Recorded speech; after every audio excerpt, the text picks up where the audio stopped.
this. And I think this is what's so remarkable about the network. So we are a community of practice. We are incredibly diverse.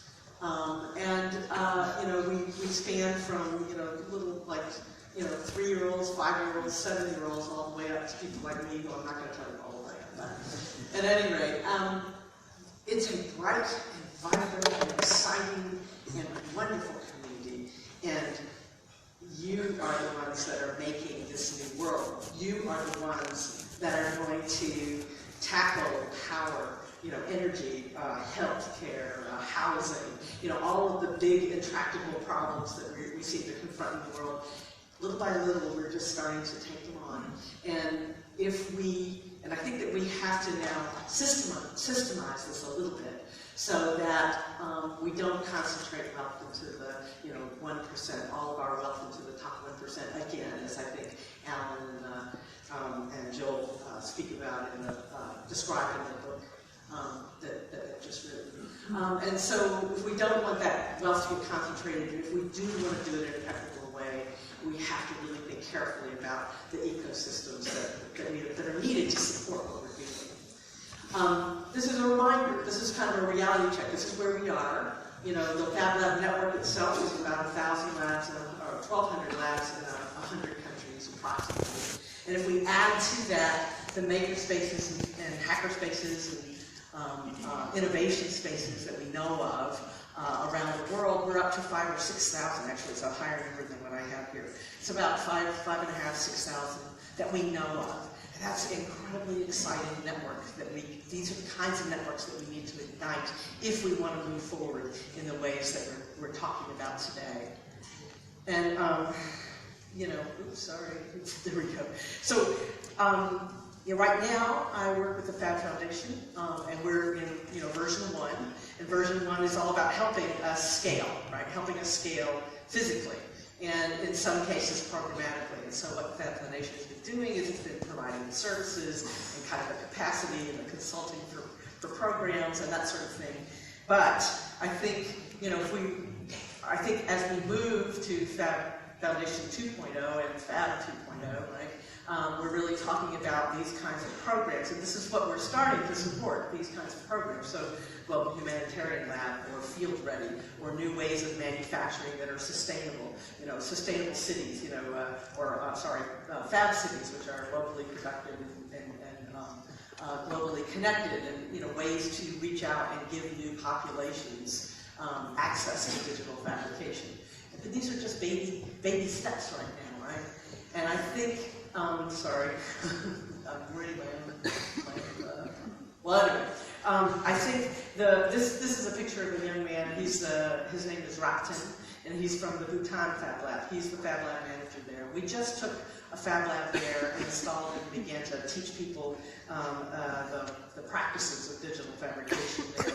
And for them, it's all about that world that we're talking about. It's about a world that's fully sustainable. It's about a world, you know, where people are happy and they're fulfilled and they have good welfare in their life. And I think that, for me, the aspiration for Lassus Law isn't so much about the technology, but it's about using that technology, you know, leveraging that top technology to really, you know, build a compassionate and equitable and sustainable world. And I think you are the ones to do it. And as Jens said earlier, we're going to do it together. And so, to that end, I want us to start to talk about how do we put in place these ecosystems that will help us get to that next place, to that 50-year roadmap that Neil's been describing.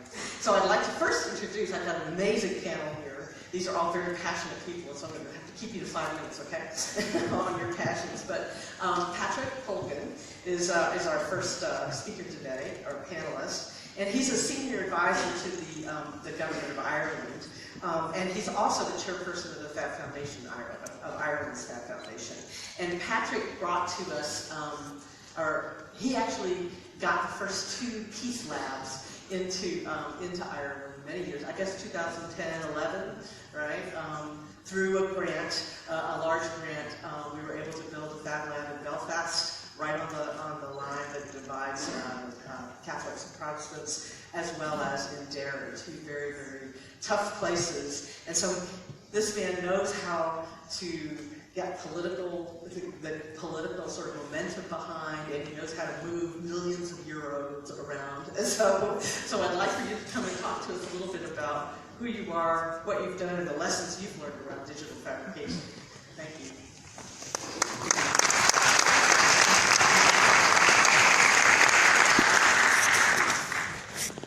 Good afternoon, everybody. It's lovely to be up here instead of down there. It was wonderful being down there all day, actually, and it was so stimulating. I really enjoyed my trip to India this morning. Really enjoyed my trip to Egypt. Really enjoyed the insights into Latin America that we got. And a wonderful sort of tour de force of the world. So, here now, I'd like to just take you to my own home place, Ireland. The thing you need to know about the Irish is that most of us don't live on the island of Ireland. There are about 80 million Irish people in the world. 36 million of them live in the US, about 6 million live in the UK, and the rest of them are scattered around the world, in places like Australia, Canada, and generally around the world. So we're everywhere. On the small island of Ireland, we have about 6 million in total. We are a member of the European Union. Why is that relevant? It's relevant because a lot of what I've been doing for most of my adult life has been about European regional policy. And it is actually the platform and the basis on which we built what we have in Ireland at the moment. So it is relevant for us. One of the things we do on regional policy is Ireland belongs to 3 regions within Europe. It's part of the Northwest Europe region, it's part of the whole Atlantic area, and the Arctic and Northern periphery. So that's give you some sense of place and context, but also European regional policy perspective. The other thing you need to know about Ireland is that for a long, long time, and many of you may be too young to know this, but Ireland has been a country in deep conflict. We have long memories, and our conflict goes back probably 800 years. In Northern Ireland, you might say 300 years, some people would say. But definitely, over the last 40 years, there has been a it's a little bit more now, almost 50 years, because we're in a protracted period of peace now for the last almost 20 years. But it was a very bitter, bloody struggle, which has really characterised what it's like to live in Ireland. And for many, many years, in the evenings, you heard nothing but violence from Northern Ireland. Bombs, bullets, murders, explosions, things happening in the cities. And fundamentally, people said it was about religion. It wasn't really about religion. I mean, religion, yes, is part of it, but actually it's about 2 deeply divided cultures with different interpretations of history, different understandings of what happened that got them to where they are, and different interpretations of who they are and what they want to be. So 2 very deeply divided cultures. And even to this day, still deeply divided cultures. We have a border between Ireland and Northern Ireland. And part of the conflict was many people didn't cross that border. Many people lived in Northern Ireland and never went south. Such a small island, you wonder how it's not possible. It's like living in a city and never crossing a bridge. Yeah. In the late 60s, the socio-economic roots of the conflict began to emerge in the form of civil rights demonstrations. And some very famous names and faces began to appear on our international stage. People like Ian Paisley, people like John Hume. And these kind of images here, which show our cities being paraded, being dominated by scenes of violence which involved children and families, and which really put our cities and towns and villages into extraordinary turmoil.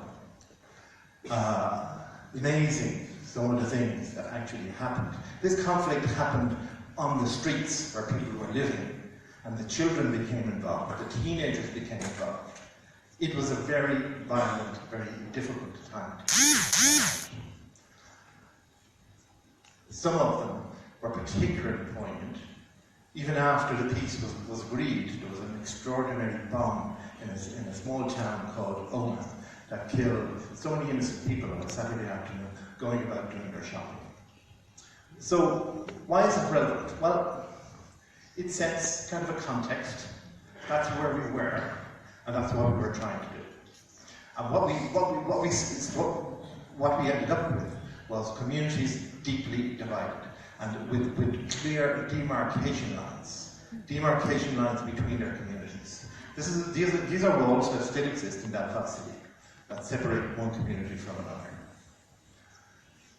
One of the solutions, one of the things we tried to do, was to put in place a series of peace programs. These are the peace programs I was responsible for. An extraordinary financial investment of about 2.3 billion euro, about 23,000 different projects. Out of the 23,000, I just want to speak very briefly about two of them. The two are the fab labs that we put in place. We ended up with 2 fab labs in the middle of all of that division, thanks to work with Neil and with Sherry. And the 2 have grown into a network on the island now of about 7, 1, 2, 3, 4, 5, 6, 7, 8 at the moment that are existing, plus 2 mobile fab labs. We've got a few in planning, and we've got some that are being thought about. The main message I wanted to communicate from here is that we are looking at a rollout of fab labs across the island of Ireland, and our focus is to work with the 4 main sectors in which we have been working: government, civil society, education, and private enterprise. Most of the work we have done to date has been on civil society. We have very little engagement with private enterprise. But I have an opportunity, with where we are at the moment, to present a plan to government for a significant investment over the next 3 years, which should hopefully see a rollout of about 30 fab labs across the island of Ireland. And one of the challenges for us is how do we set up the ecosystem that's going to be required to make it work and to support it and help it. One little thing to say here is that we also have a strong outreach to all the other sort of related areas of activity. So those are the actors. We have some clear objectives in our head. We can see some drivers, outcomes, what we want to achieve. It's going to require a lot of energy, it's going to require financial investment, and it's going to require quite a lot of public-private participation and partnership. We've done a lot of that on the island of Ireland over the last 20-odd years with our peace programs, and we want to build on that capacity, that confidence. Policy areas, you know this stuff. All our fab labs at the moment are doing this kind of stuff. It's the kind of policy intervention areas where we want to be. And finally, I suppose, they said it couldn't be done. My other favourite project is the Peace Bridge in Derry. Derry is a city that's divided by a river. One community lives over here, the other community lives over there. There was a barracks on one side of an army barracks, and we decided we wanted to build a bridge across the river. So we built this pedestrian bridge, and the pedestrian bridge is now called the Peace Bridge in Derry. And we worked with the communities on both sides. Why do I say that? Well, a lot of people told us we won't be able to do that. They said it the same about quite a lot of other stuff. And so what I'm saying is, well, we'll see. We did this. We hope to do our next round as well.